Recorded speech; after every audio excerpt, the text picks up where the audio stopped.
Koi enters her house, where Gaman, Joy, and Chisei were sitting. Are you alright, Koi? Yeah, what's wrong? Today is literally the day of love.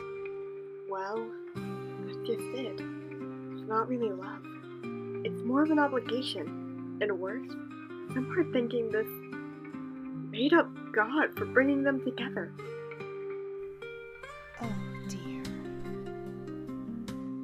They don't think God brought them together? Not everyone.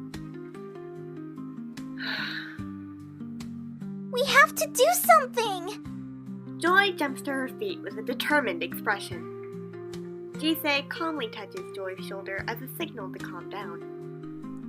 What should we do? First, let's pray about it.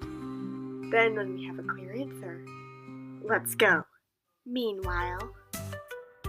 Wow, this is the first time I've had a double date.